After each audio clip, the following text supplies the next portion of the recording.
and no conversation with others who had flown before could have prepared me for what I saw with my own eyes and felt with my own soul. The view was crystal clear and glowing.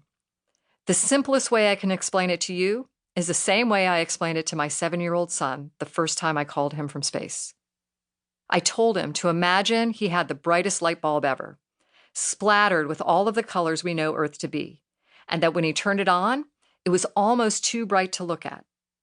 All the Earth's colors glowed with an iridescence and translucence I'd never seen before. My Earthrise moment came while looking out the windows of the Space Shuttle and the International Space Station, ISS.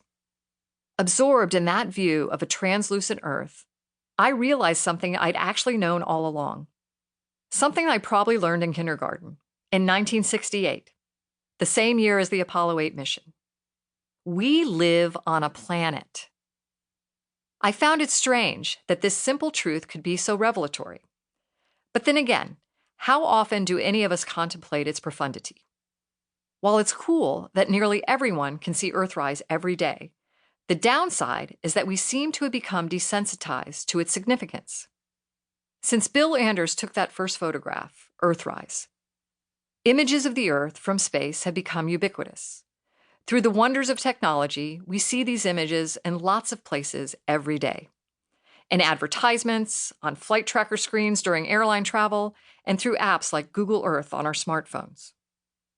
Although technology has made us more connected than ever, we somehow fail to appreciate the interconnectivity we share.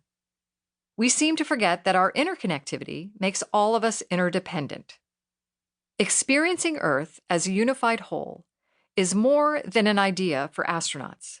It's a powerful reality.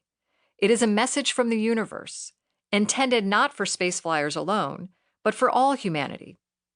To understand the significance of Earthrise, we have to connect with these 3 simple lessons. We live on a planet. We are all Earthlings. And the only border that matters is the thin blue line of atmosphere that protects us all from the deadly vacuum of space. Astronauts want to share this perspective because we believe it has the power to raise everyone's awareness of our role as crewmates here on Spaceship Earth. It is the key to peaceful and successful cooperation for all humanity, and to a future when all life on Earth not only survives, but also thrives. Now the question is, how can more people receive and take this message to heart? I believe that we each need to find our own Earthrise moment, and you don't have to go to space to do it.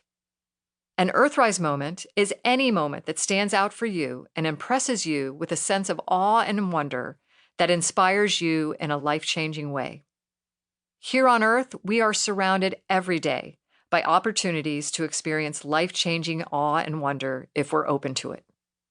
One of the simplest ways you can gain this perspective is by watching the sun set on the western horizon and at the same time witness the moon rise in the eastern sky. Wow, you are on a planet.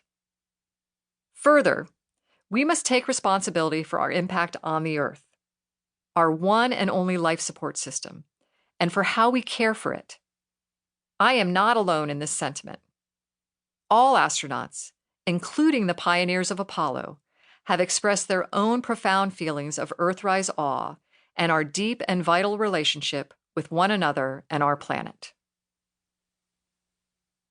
As a National Aeronautics and Space Administration, NASA astronaut and aquanaut, I was blessed to experience our home planet from some extraordinary vantage points. Across 2 spaceflights, I spent over 3 months living and working in outer space on the International Space Station. On my first mission, I flew to the ISS on the Space Shuttle Discovery as part of the STS-128 crew, and spent 3 months on the ISS as part of the Expeditions 20 and 21 crews, before returning home on the Space Shuttle Atlantis as part of the STS-129.